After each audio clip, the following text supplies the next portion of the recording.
Purihin po ang Panginoon sa umagang ito, mga kapatid. At, salamat po tayo sa Panginoon sa umagang ito at tayo ay kanyang ginising. Binigyan muli ng panibagong buhay, kalakasan at pagkakataon muli upang makapag-aral, makapagbulay-bulay ng kanyang salita sa umagang ito. At, ang devotion po ito ay magmumula po dito sa lugarin ng Door of Faith, Lucio Kaohsiung, sa pangunguna po ng ating pastor Joey Medalla. Ito po sa lugarin ng Taiwan. Purihin po ang Panginoon at bago po ang lahat, tayo po muna ay aawit sa Panginoon. Bigyan po natin ng papuring awit ang ating Panginoon sa umagang ito. Hallelujah. Awitin po natin yung kami katagpuin. Hallelujah. Narito kami nagpapakumbaba, sumasamba sa iisang Diyos. Hinahanap namin karigtan ng iyong mukha, sumasamo sa iyong pagkilos at sa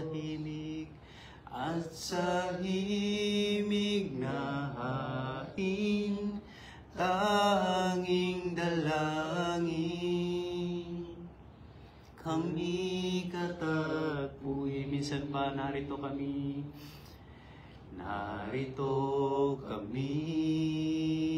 nagpapakumbaba, sumasamba sa isang Diyos. Hinahanap namin karigtan ng iyong mukha, sumasamo sa iyong pagkilos at sa himig na hain, tanging dalangin. Kami katagpuin. Iparanas mo sa amin ang iyong kapangyarihan. Ipamalas mo sa amin ang iyong kalwalhatian. Hanggang ang aming kaluluwa'y mapuspos ng lubusan, at sa aming kalagitnaan ay bumaba ang kalangitan. Dakila ang iyong ngalan. Minsan pa, O Diyos, iparanas mo sa amin. Hallelujah. Iparanas mo sa amin ang iyong kapangyarihan. Ipamalas mo sa amin ang iyong kalwalhatian. Hanggang ang aming kaluluwa'y mapuspos ng lubusan, at sa aming kalagitnaan ay bumaba ang kalangitan. Dakila ang iyong ngalan. Sa uling pagkakataon, iparanas mo, Diyos, iparanas mo sa amin ang iyong kapangyarihan. Ipamalas mo sa amin ang iyong kalwalhatian.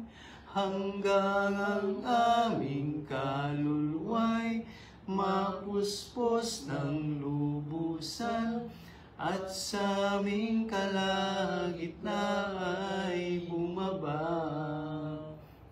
ang kalangitan. Dakila ang iyong ngalan, dakila ang iyong ngalan, dakila ang iyong ngalan. Hallelujah. Hallelujah. Hallelujah.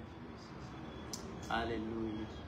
Dakilang Diyos, sa manaming banal, minsan pa, O Diyos, patuloy kaming nagpupuri sumasambit ng mga papuri, O God. Salamat po, Ama, sa iyong pag-ibig, sa iyong habag at mayamang biyaya, O God, na minsan pa pinaranas niyo, Panginoon, sa umagang ito. Salamat po, O God, sa pagkakataon muli ngayong pinagkaloob sa buhay ng bawat isa upang kami makapag-aral ng iyong buhay at makapangyarihang salita sa umagang ito. Patuloy naming dalangin, O God, sa mga sandaling ito, ang iyong patuloy, O God, na pagsama, pagkilos ng iyong banal na Espiritu sa buhay ng bawat isa. Kayo po nawa ang patuloy naming maranasan, O God, sa aming mga buhay, O God. Patuloy naming ipinagkakatiwala, O God, ang aming gawain sa umagang ito. Kayo po ang patuloy, O God, na gumawa at kumilos, O God. Bigyan niyo po ng kapangyarihan ang iyong mga salita, O God, upang tumimo sa aming mga puso, sa pamuhay, O God, at makita sa aming mga buhay ang iyong mga salita, O God. Tuloy naming magawa yung pinakamabuting paglilingkod, yung inyong kalooban, O God, sa aming mga buhay. Minsan pa, Ama, patuloy na naming inaangkin ang katagumpayan ng iyong gawain sa umagang ito. Kayo po ang patuloy na sumama sa buhay ng bawat isa sa buong araw na ito, God. Salamat po, Ama. Pinupuri po namin kayo at sinasamba. Ito pong aming samot dalangin sa pangalan ng Panginoong Hesus. Amen. Amen. Purihin po ang Panginoon. Minsan pa sa umagang ito, mga kapatid, isang mapagpalang umaga po. Sadyang napakabuti, dakila ang ating Diyos. Dahil minsan pa, binigyan niya tayo ng pagkakataon upang mag-aral at makapagbulay ng kanyang buhay at makapangyarihang salita. So sa umagang pong ito, ating pong pag-aaralan kung paano nga ba tumugon, paano tinutugon ang ating mga panalangin ng ating Diyos. Pag-aaralan po natin sa Lucas chapter 1, yung buhay ni Zacarias at ni Elizabeth, kung paano tinugon at kung paano at ano yung pagtugon ng Panginoon sa kanilang panalangin. So babasahin po natin sa Lucas chapter 1, mula po chapter 10 hanggang po tayo 18 po. Sabi po dito, habang nagsusunog siya roon ng insenso, maraming tao ang nananalangin sa labas. Biglang nagpakita kay Zacarias ang isang anghel ng Panginoon. Nakatayo ang anghel sa bandang kanan ng altar at na pinagsusunugan ng insenso. Nabagabag at natakot si Zacarias nang makita niya ang anghel. Pero sinabi sa kanya ng anghel, "Huwag kang matakot, Zacarias. Dininig ng Diyos ang panalangin mo. Magkakaanak ng isang lalaki ang asawa mong si Elizabeth, at Juan ang ipapangalan mo sa kanya. Matutuwa kayo at magiging maligaya dahil sa kanya, at marami ang magagalak sa pagsilang niya. Dahil magiging dakila siya sa harap ng Panginoon, hindi siya dapat uminom ng alak o anumang inuming nakakalasing. Sa sinapupunan pa lamang ng kanyang ina ay sa kanya na ang banal na Espiritu. Maraming Israelita ang panunumbalikin niya sa Panginoon na kanilang Diyos. Mauna siya sa Panginoon upang ihanda ang mga tao sa pagdating ng Panginoon. Gagawin niya ito sa tulong ng banal na Espiritu at sa pamamagitan ng kapangyarihan ng katulad ng kay Elias noon. Tuturuan niya ang mga magulang na mahalin ang kanilang mga anak at ibabalik niya sa matuwid na pag-iisip ang mga taong masuwayin. Sinabi ni Zacarias sa anghel, "Paano po mangyayari ang sinabi niyo, matanda na ako at ganun din ang asawa ko?" Tuloy po natin sa 19. Sumagot ang anghel, "Ako si Gabriel na naglilingkod sa harapan ng Diyos. Siya ang nagsugo sa akin para sabihin sa inyo ang magandang balitang ito. Ngunit dahil hindi ka naniniwala at sa sinasabi ko, magiging pipi ka, hindi ka makakapagsalita hanggat hindi natutupad ang sinabi ko sa iyo. Sapagkat tiyak na mangyayari ang sinabi ko pagdating ng panahon na itinakda ng Panginoon." Purihin po ang Panginoon sa pagkabasa ng kanyang salita. So, sinabi ko po kanina na papaano tinugon at kung ano yung pagtugon ng Panginoon sa panalangin ng mag-asawang ito. So dito po mga kapatid sa ating nabasa patungkol sa ginawa ng Diyos sa buhay ni na Zacarias at ni Elizabeth. Elizabeth ay nagpapatunay lamang na ang Diyos ay tumutugon o sumasagot sa ating mga panalangin. Pero ang Diyos ay may kaparaanan kung ano, paano at kailan po niya ito sasagutin, kung ano yung mas nakakabuti, kung ano yung sa paanong paraan niya ito tutugunin at kailan niya ito sasagutin. So dito po sa ating pag-aralan mga kapatid, may mga bagay po na kung paano tumugon ang ating Diyos sa ating mga panalangin. So una po dito, sabi po, God answers our prayer in His own time. So tinutugon ng Panginoon ang ating mga panalangin sa kanyang sariling panahon o itinakdang oras o panahon. So God answer our prayer not in our time but in His own appointed time. Sabi ko kanina, tinutugon ng Panginoon ang ating mga panalangin sa itinakdang panahon o itinakda niyang panahon o oras. So ito po yung naranasan ng mag-asawang Zacarias at Elizabeth. Tinugon ng Panginoon ang kanilang panalangin sa kanyang itinakdang oras o panahon. So ano nga ba yung panalangin ng mag-asawang ito? So obvious naman siguro kung nabasa na po natin yung buong chapter 1 patungkol sa buhay ni Elizabeth at Zacarias. Sabi po dito sa verse 7, wala silang anak dahil bahog si Elizabeth at matanda na silang pareho. So isa po siguro sa kanilang ipinapanalangin ng katulad din po ng karamihan sa mga mag-asawa ay yung pagkakaroon ng anak. Amen po. So sabi po dun sa binasa natin sa verse 7 that obviously they have not wala po silang anak o wala po silang kakayahang magkaroon ng anak dahil matanda na po. So marahil ito rin yung panalangin nila nung sila yung mga bago pa lang na mag-asawa at mga nasa tamang edad pa lamang sila para magkaroon ng yung anak. So hanggang sila ay tumanda na at wala nang kakayahan na magkaroon ng anak, marahil nawalan na rin sila ng pag-asa. So kaya kung mababasa natin dun sa verse 18, sinabi ni Zacarias, nagkaroon siya ng hesitant, ng pag-aalinlangan na sinabi niya, paano po mangyayari ang mga sinabi nyo? Matanda na ako at ganun din po ang asawa ko. So sabi nga po dito, but the truth is that the Lord has heard their prayer and He just waited the perfect time or yung takdang panahon para ipagkaloob sa kanila yung kanilang ipinapanalangin. So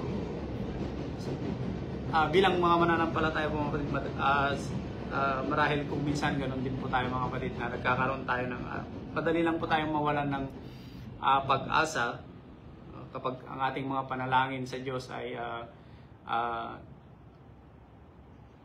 yung parang wala siyang tugon o wala siyang sagot sa ating mga panalangin. Nagkakaroon na tayo ng doubt or hesitant na mangyayari pa ba to or magkakaroon pa ba ako nito. Pero sa umagang ito mga kapatid, ipinapaunawa sa atin ng Diyos that meron siyang sariling panahon o takdang panahon to answer our prayer. Okay? Amen? So meron siyang takdang panahon. Sabi nga dito, God is never too late and never too early to answer our prayer. He will answer us in His own perfect time. Sabi nga po ulit-ulit yung sinabi that God has His own perfect time to answer our prayer. Sabi nga dun sa Ecclesiastes chapter 3 verse 11, sabi po dito, at ang lahat ng ito ay itinadhana ng Diyos na mangyari sa takdang panahon. Binigyan niya tayo ng pagnanais na malaman ang hinaharap pero hindi talaga natin maunawaan ang mga ginawa niya mula nung simula hanggang sa wakas. So sabi po dito mga kapatid, ang lahat ng ito ay tinakda na ng Diyos na mangyari sa takdang panahon. So ganun din po sa ating mga panalangin mga kapatid. Nakatakda na ang perpektong oras o panahon upang tugunin o sagutin ng Diyos ang ating mga panalangin. Kung ating pinapanalangin ay ayon sa kalooban ng Diyos, naka-align sa will ng ating Panginoon. No doubt po mga kapatid that He will answer us. He will answer our prayer in His own perfect time. Tutugunin at tutugunin po ng Panginoon ang ating mga panalangin unless naka-align po or naka-align po sa kalooban ng Panginoon. So hindi po ipagkakait ng Panginoon mga kapatid ang ating mga panalangin kung naaayon ito sa kanyang kalooban sa takdang panahon, sa itinakda niyang panahon. Amen po. Number 2 po, God answers our prayer in His own way. So may kaparaanan po ang Diyos sa pagtugon o kung paano niya sasagutin ang ating mga panalangin. God answer our prayers not in our own way but in His own way. And when we let God answer our prayer in His own way, makakaranas tayo mga kapatid ng kamanghamanghang gagawin ng Diyos sa ating mga buhay, sa pagtugon ng ating mga panalangin. Kung hahayaan po natin na ang Panginoon, ang kaparaanan ng Panginoon ang siyang mangyari mga kapatid, tutugunin po niya ang ating mga panalangin na hindi lang basta ibibigay but amazingly, kamangha-mangha mga kapatid na ibibigay ng Diyos. So paano nga ba lang as tinugon ng Panginoon na amazingly yung panalangin ng mag-asawang ito? Kung babasahin po natin sa 14 hanggang 17, sabi ito, matutuwa kayo at magiging maligaya dahil sa Kanya at marami ang magagalak sa pagsilang niya. Dahil magiging dakila siya sa harap ng Panginoon, hindi siya dapat uminom ng alak o anumang inuming nakakalasing. Sa sinapupunan pa lang ng kanyang ina ay sa kanya na ang banal na Espiritu. Maraming Israelita ang panunumbalikin niya sa Panginoon ng kanilang Diyos. Mauna siya sa Panginoon upang ihanda ang mga tao sa pagdating ng Panginoon. Gagawin niya ito sa tulong ng banal na Espiritu sa pamamagitan ng kapangyarihan ng katulad kay Elias noon. So, sabi nga doon, He will answer their prayer when they are both old and when it's impossible then to have a child. So, magiging dakila yung ipapanganak nila. So, kapag hahayaan natin mga kapatid na ang kaparaanan ng Diyos ang mangyari sa ating mga panalangin, sabi ko kanina that makakaranas tayo mga kapatid ng kamanghamanghang pagtugon ng Diyos sa ating mga buhay. Pag ginawa po natin kasi sa ating sariling kaparaanan, limitado po mga kapatid. Whether it is kakaroon ng not in a good terms or yung hindi po talaga magkakaroon po ng hindi magandang resulta minsan kung sarili nating paraan kung yung gagawin natin. Kung maalala po natin yung ginawa ni Abraham at ni Sarah, di ba? Yung nanalangin sila na magkaroon sila ng anak. But nung hindi nila mahintay yung ipagkakaloob na anak sa kanila ng Panginoon, gumawa sila ng kaparaanan, yun, nagbunga, yun, nagkaroon ng misunderstanding sa kanila, nagkaroon ng konting kaguluhan. But sa huling mga bahagi ng sa Genesis 16 kumbaga sa hanggang 21, inayos ng Panginoon yung ginawa nila mga kapatid. But in the point mga kapatid that let God do it in His own way. Kapag ibinigay na natin sa Panginoon mga kapatid, hayaan natin yung kaparaanan ng Panginoon ang siyang mangyari. Ang Diyos na po ang bahala mga kapatid at mamamangha na lang tayo sa gagawin ng Diyos mga kapatid. Maalala po natin yung sa panahon ni King Jehoshaphat mga kapatid at nung lulusubin sila ng kanilang mga kaaway, ano pong ginawa nila? Nanalangin sila sa Panginoon, inilapit nila sa Panginoon kung ano yung sitwasyon nila, nanalangin sila sa Panginoon, they pray and sing praises to God, nanalangin sila, umawit sila ng mga papuri sa Panginoon at hinayaan nila sa Panginoon kung ano man yung magiging sitwasyon nila. Sabi nga doon, kung ano man po yung kalalagayan namin, sasakupin man kami at magkaroon man kami sa panahon ng taggutom, mananatili kami sa inyong presensya. Ano pong ginawa ng Panginoon mga kapatid, ang ating Diyos mga kapatid? Yung mga grupo o mga Amomita, Moabites na lulusob sa kanila, sila mismo ang naglalaban. Hindi, walang ginawa yung grupo ni King Jehoshaphat to win the battle, but ang Panginoon po ang gumawa para sila ay manalo. So, hayaan natin yung kaparaanan ng Panginoon. Pag inilapit na natin sa Panginoon, ating mga panalangin, mga kapatid, hayaan na natin yung kaparaanan ng Panginoon ang siyang mangyayari at sa oras na ginawa ng Diyos yung kanyang kaparaanan, mamamangha na lang po tayo sa gagawin ng Panginoon. Amen po? So, God answer our prayer in His own power. So, yun yung number 3 po. Tutugunin ng Panginoon ang ating mga panalangin ayon sa kanyang kapangyarihan para may pakita yung kanyang kadakilaan at yung kanyang kapangyarihan. So, sa buhay po ni Zacarias at ni Elizabeth, mga kapatid, narinig po ng Diyos ang kanilang mga panalangin. Pero hinihintay niya yung pagkakataon kung saan sila ay tumanda.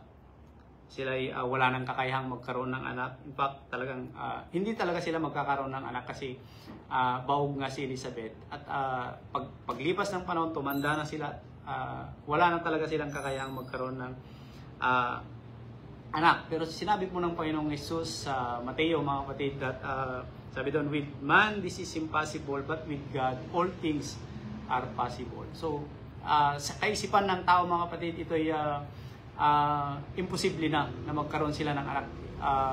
Number 1, barren, baog nga si Elizabeth, at matanda na sila talagang sa kaisipan ng tao, sa pananaw ng tao, sa kakayahan ng tao, wala na silang, imposible na silang magkaroon ng anak. But with God, all things are possible. Sabi nga ng Panginoong Jesus, walang lahat ng imposible ay magiging posible sa Diyos, mga kapatid. So, para may God answer our prayer in impossible way so that He could demonstrate His power. Para may pakita niya yung kanyang kapangyarihan, yung makakagawa siya ng kamanghamanghang bagay, mga kapatid, sa panahon na talagang wala nang magagawa ang tao. Doon talaga gagawa ang Panginoon, mga kapatid, sa ating mga buhay. Nung talagang hopeless, wala nang magagawa talaga ang tao, doon may papakita yung kapangyarihan ng Diyos. Amen? So, hopeless na sila dito, mga kapatid. Hindi na sila magkakaroon ng anak. But sabi ko nga po ulit kung sinasabi that imposible man sa tao, ang lahat ay posible po sa Diyos. So, ang paraan, para sa kanyang pangalan, mga kapatid, para madakila ang kanyang pangalan, mga kapatid, kung bakit sa pinaka-imposibleng bagay ginagawa ng Panginoon. May pakita ang kanyang kapangyarihan, the power of God, mga kapatid. May pakita yung kanyang kadakilaan sa lahat, mga kapatid. Sabi nga dun sa Ephesians 3:20, purihin natin ang Diyos na nakakagawa ng higit pa sa hinihingi o inaasahan natin sa pamamagitan ng kanyang kapangyarihan niyang kumikilos sa atin. So, makikita talaga yung kadakilaan ng Diyos, mga kapatid. So, nagagawa ng Panginoon na yung higit pa sa inaasam o hinihingi natin, ibibigay ng Diyos sa atin, mga kapatid. Amen? So, number 4 po, mga kapatid, sabi dito, God answers our prayer for His own purpose. So, tinutugon ng Diyos ang ating mga panalangin dahil meron siyang layunin. Amen? So, ano ba yung nga ba yung layunin ng Diyos kung bakit niya ipinagkaloob yung matagal ng panalangin ng mag-asawang ito? So, nabasa po natin kanina, mga kapatid. So, sa totoo lang siguro, mga kapatid, tanggap na nung mag-asawa na ito na hindi na talaga sila magkakaanak kasi matanda na nga po sila, kanina nabasa natin. Pero pinagkalooban sila ng Diyos dahil may purpose ang Diyos kung bakit niya ibinigay ito, mga kapatid. So, una po sabi dun sa verse 17 po,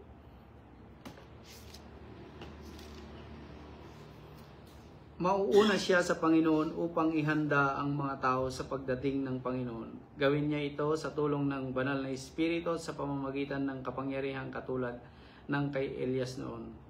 Tuturuan niya ang mga magulang na mamahalin ang kanilang mga anak at ibabalik niya sa matuwid na pag-iisip ang mga taong masuway. So may purpose po ang Diyos kung bakit niya tinugon yung matagal nang ipinapanalangin ng mag-asawang ito. May layunin po ang Diyos. So, hindi po pinagkaloob ng Diyos yung kanilang panalangin just to satisfy their longing to have a child. Para mapagbigyan lang yung, isa na siguro, mapagbigyan yung kahilingan ng mag-asawa na magkaroon ng anak. But, yung purpose talaga ng Diyos kung bakit niya ibinigay yung anak sa kanila is to prepare yung dadaanan ng yung pagdating ng Panginoong Hesus, diba? Yung i-prepare yung mga tao sa pagdating ng Panginoong Hesus. Yun po yung dakilang layunin ng Panginoon sa buhay ng mag-asawang Zacarias at Elizabeth, kung bakit sila binigyan ng anak is gagamitin ang batang ito para maging daan. Amen? To prepare the people, para i-prepare yung mga tao sa pagdating ng Panginoong Jesus, mga kapatid. So, ganun din po sa ating mga kapatid. God answer our prayer because He has a purpose on it, mga kapatid. Amen? So, if God would answer us with yes, then He has a purpose for it. Kaya kapag ipinagkaloob ng Diyos ang ating mga panalangin, mga ibig sabihin, meron po siyang dakilang layunin kung bakit niya ibinigay sa atin yung ating hinihingi sa Kanya. Hindi lang po niya basta ibinigay ito ng wala lang, mga kapatid.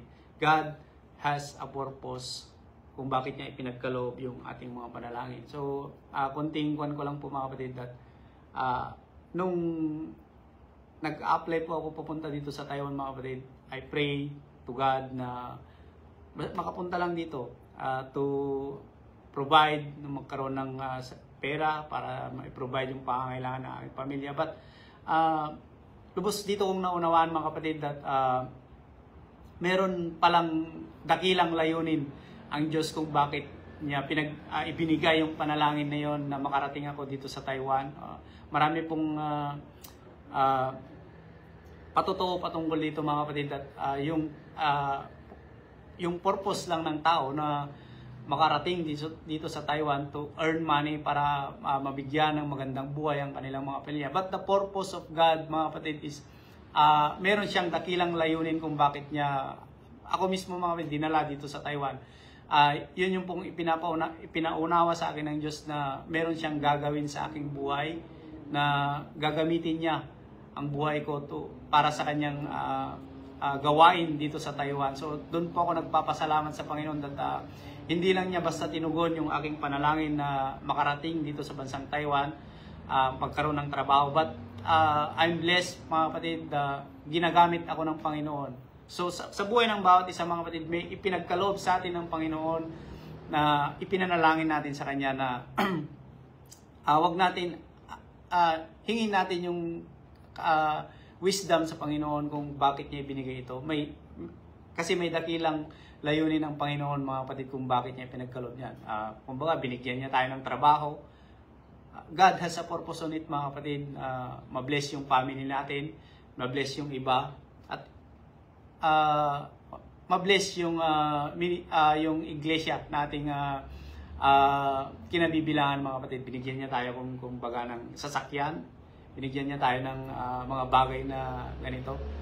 May gagamitin niya ng Panginoon, mga kapatid, para sa kanyang gawain o para sa kanyang dakilang layunin, mga kapatid, para humayo. Amen? So, hindi lang basta binigay ng Panginoon ng ating mga panalangin, mga kapatid. Dapat nating maunawaan na may dakilang layunin ng ating Panginoon kung bakit niya tinutugon ang ating mga panalangin. Amen? So, dito na po ako magtatapos sa 1 John. Basahin po natin, mga kapatid, sa 5:14.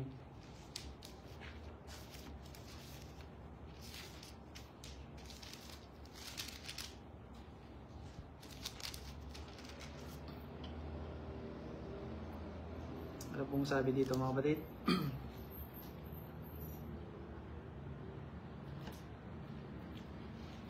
First John 5:14. At may kapanatagan tayo sa paglapit natin sa Diyos dahil naniniwala tayong ibibigay niya sa atin ang anumang hilingin natin na ayon sa kanyang kalooban. So sinabi po dito, may kapanatagan tayong lumapit sa Diyos at naniniwala tayong ibibigay niya sa atin anumang hingin natin na ayon sa kanyang kalooban. Amen? So God will answer our prayer. So we are assured of it, mga kapatid, na tutugunin ng Diyos ang ating mga panalangin kung ayon ito sa kanyang kalooban. So, He may answer us with yes, no, and wait. So, pag sinabi ng Diyos na yes, meron siyang purpose sa mga yan, kung bakit niya tinugon ang ating mga panalangin. Pag sinabi niyang no, mga kapatid, meron siyang inilaan na mas magandang para sa ating mga pinapanalangin na yan, mga kapatid. Pag sinabing wait ng Panginoon sa ating mga kapatid, may inihahanda ang Panginoon para sa atin. Inihahanda tayo ng Panginoon para tanggapin na yung ipinapanalangin natin, mga kapatid. So, sabi nga dito, God is never too late and never too early to answer our prayer. He will answer us at His perfect time. May kanyang tinakdang panahon ang Diyos para sagutin ang ating mga panalangin. He will answer us in His own way. May kaparaanan ng Diyos, mga kapatid, para sagutin, tugunin ang ating mga panalangin. He will answer us in His own power, and most of all, mga kapatid, He will answer our prayer because He has a purpose on it. Amen? So, wag po tayong sabi nga doon, wag po tayong mag-atubili na ilapit ang ating mga panalangin sa Diyos, mga kapatid. So, sabi nga doon sa ating binasa sa 1 John 5:14, may kapanatagan tayo sa paglapit natin sa Diyos dahil naniniwala tayo. We have a faith na nanampalataya tayo na ibibigay ng Diyos ang ating mga panalangin kung naaayon ito sa kanyang kalooban. So, sabi nga doon, ang panalangin natin, mga kapatid, ay tutugunin ng Panginoon ayon sa kanyang kalooban. Amen? So, huwag po tayong mag-atubili na ilapit, isangguni sa Diyos ang ating mga panalangin. So, anuman yung mga panalangin natin sa araw na ito, mga kapatid, patuloy nating sambitin sa ating Panginoon. Nakakatiyak tayo na balang araw, tutugunin at tutugunin ng Diyos ang ating mga panalangin. So, sa Diyos po lahat ng papuri, tayo po ay manalangin, umawas na panalangin sa umagang ito. Hallelujah. Hallelujah. Purihin kayo, Diyos. Dakilang Diyos, sa manaming banal, makapangyarihan sa lahat. Minsan pa patuloy kami nagpapasalamat, O God, sa umagang ito. Salamat, O God, sa iyong mga salita. Salamat sa iyong katuruan sa umagang ito. Naway mapanghawakan namin, O God, ang lahat ng pangako mo sa amin, O God. Alam namin, O God, na ang aming mga panalangin, ang aming mga daing, ang aming mga iyak, Panginoon, sa inyong paanan ay naririnig niyo po, Panginoon, at nananampalataya at naniniwala kami, O God, na ito'y inyong tutugunin sa inyong takdang panahon, O God. Salamat po sa umagang ito, O God, at patuloy naming dalangin na ang iyong pagkilos, ang iyong paggawa, presensya ng Banal na Espiritu ay sumaamin sa umagang ito upang magawa namin, O God, yung nakakabuti o yung kalooban nyo sa araw na ito, O God. Tulungan nyo po kami, Panginoon, na magawa, Panginoon, yung pinakamabuti sa araw na ito ayon sa inyong kalooban, O God. Patuloy kong dalangin sa aking mga kapatid na anuman yung kanilang gagawin sa araw na ito, sa mga papasok sa trabaho, mga galing sa trabaho, patuloy niyo po kaming samahan, gabayan, Panginoon. Bigyan niyo po kami ng kalakasan, O God, physically, higit lalo spiritually, O God, upang magawa namin, Panginoon, yung ipinapagawa niyo sa araw na ito. Higit lalo, Panginoon, sa aming araw na pagsamba sa araw na ito, patuloy niyong samahan ang mga iglesia, O God, na patuloy na magdadaos ng gawain na kayo lamang po ang itinataas, O God. Samahan niyo po kami, bigyan niyo po kami, Panginoon, ng katagumpayan sa araw na ito at sa susunod pang mga araw ng aming mga buhay. Humingi po kami ng iyong paggabay, kagalingan, kalakasan, Panginoon, na nagmumula sa inyo. Salamat po, Panginoon, sa umagang ito. Salamat po sa iyong mga salita. Salamat po higit lalo sa iyong presensya sa buhay ng bawat isa. Salamat po, God, na minsan pa, Panginoon, nagamit niyo, Panginoon, aming mga buhay, magagamit pa ang aming mga buhay sa iyong gawain, O. Maraming salamat po, God. Sa inyo po namin ipinagkakatiwala ang aming mga buhay, ang araw na ito. Buong aming samod dalangin na may kalakip, pananampalataya at pasasalamat sa pangalan ng Panginoong Hesus. Amen. Purihin po ang Panginoon. Isang mapagpalang umaga po.